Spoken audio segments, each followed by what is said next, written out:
this was grown on a lawn. This was literally just a lawn about a year and 3 months ago. A lawn with grass, and then I turned it into this giant garden. This is actually my first garden, basically. The perfect lawn is an American pastime. We love our lawns so much, they take up 63,000 square miles in the US, which is roughly the size of Florida. We mow, fertilize, and water them.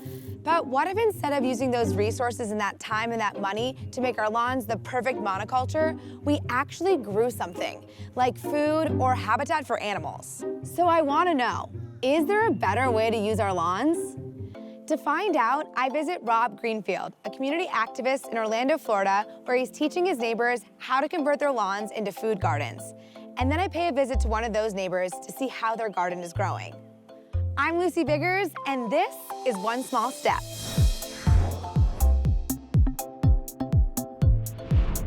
The costs associated with keeping our lawns green are pretty steep. Americans use roughly 7 billion gallons of water every day to irrigate them. That makes lawns the single largest irrigated crop in the country. And it's not just water. In 2012, Americans used roughly 59 million pounds of pesticides on their residential properties. And we can't forget the millions of tons of fertilizer we apply each year. The EPA estimates 40 to 60% of the fertilizer we apply to our lawns can end up in our drinking water, lakes, streams, and oceans. Not okay. Not to mention, lawnmowers are loud and annoying.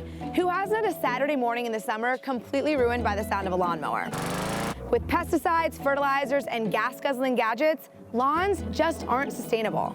That's why we came here, to the neighborhood of Audubon Park in Orlando, Florida, where growing food on your lawn is a common sight.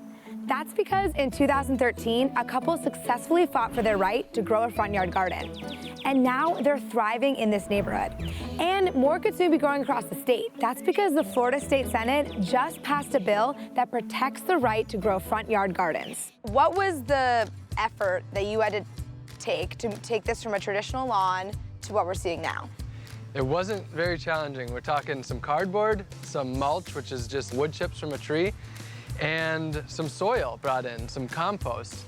And that took a lawn to a garden. Within 3 or 4 months, it was producing $500 or $600 worth of food every month. Wow. And I know a lot of people in America are obsessed with their lawns and they want to keep them perfect and they water them, they fertilize them. Do you think that this is any more effort than keeping a green lawn? I'm dealing with some major diversity here, so I do think a lawn in many ways is easier. But of course, it's worth it. I get to eat 50 different plants and I only put in a little more work, and I've already produced thousands of dollars worth of food out of it. This uses a lot less money and a lot less water than a traditional lawn. The money that I do spend is actually returned tenfold. So the $500 or $600 that I've spent has turned into $5,000 or $6,000 worth of food that I don't have to buy at the grocery store. Growing food, it's great because it actually helps your garden to do better. If you have pollinators, it's shown that you can have up to a 50% increase in food production by bringing in pollinators. So you'll see it's full of both honeybees, native wasps. There's tons of beneficial insects, and the reason they're here is because this garden is full of flowers and native flowers. The one small step people can take is to plant something. One small step for anything in sustainability. I think planting something and growing your first bit of food is one of the most revolutionary things you can do, period. I'm so excited to check out this garden, try some food. Can we eat as we go? There's all sorts of things we can munch on. All right, let's do it. Growing your own food in a garden isn't new. During World War I and World War II, the US government encouraged Americans to grow their own fruits and veggies as part of the war effort. They became known as victory gardens. By 1944, there were an estimated 20 million victory gardens in the US, producing 40% of the fresh produce consumed in the country. If we did in the past, we can do it again. I want to show you this pepper plant first. This has produced over 1,000 peppers since I started. There's probably 300 peppers on this plant alone right now. From one seed? From one seed that I just snagged from a friend's garden. This is produced for the last year. This has been putting out peppers. Can I eat this pepper? Yeah. Is it spicy? You look nervous for me. I'll do it with you, but I don't know how this is gonna go. I think we should do it. Cheers. They're somewhat hot. We might have to take a break. Okay. I'm good. If you want to grab a carrot, grab the greens and just yank it. Oh my gosh, okay. Look at that thing. So amazing. So good. Yeah.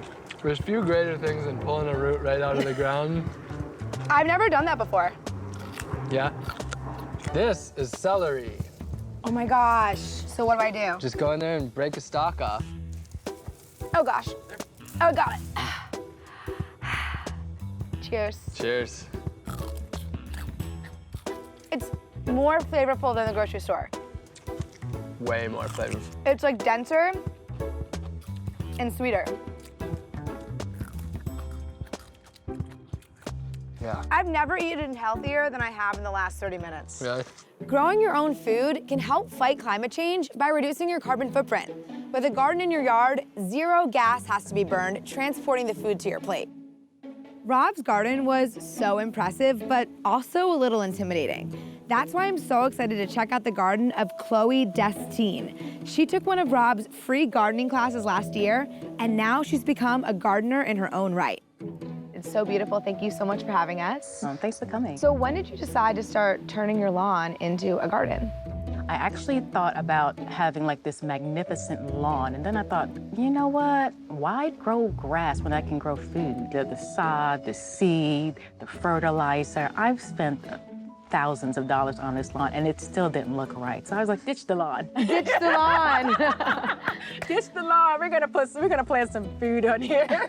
And you took Rob's gardening lesson? Yes, I sure did. That was my first course that I ever took, and I went. I liked his method. And I think a lot of people are intimidated by gardening, so what would be your advice to like the beginning gardener? Start with maybe a seed, like the seeds that you eat from just the fruit that you eat. Yeah. Just start with a little small plant and see if you can do that, then move forward. So did this used to be grass? All grass. This time last year, grass. This time last year, grass. Wow. Yes, this is my garden/food forest. And what about this pretty tree we got This right right here? here, this is a tree from Walmart. Walmart tree. A Walmart tree. And this is an orange tree. You can get a tree like this, Walmart, $25, and you may have some fruit this year. These are raspberries, and as you can see, they're already fruiting.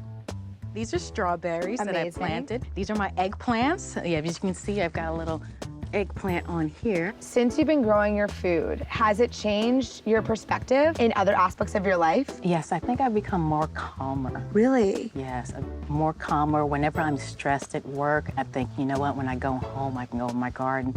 I can sit in my garden with my dogs, run around, check on my plants. Well, your whole garden is so beautiful, and it's so peaceful back here, so thank you so much for having me. Thank you, no problem. And I can't wait to see what your garden looks like in another year. It's gonna be amazing. Awesome. It is so cool that our lawns can feed us and make our environment better. After all, our lawns are part of nature and not just a mantle that's meant to look perfect and pretty. This whole experience has opened my eyes to the potential of lawns and gotten me so excited about the future. That's all for this week's episode of One Small Step. Thank you so much for watching. If you liked it, please hit subscribe and we'll see you next time.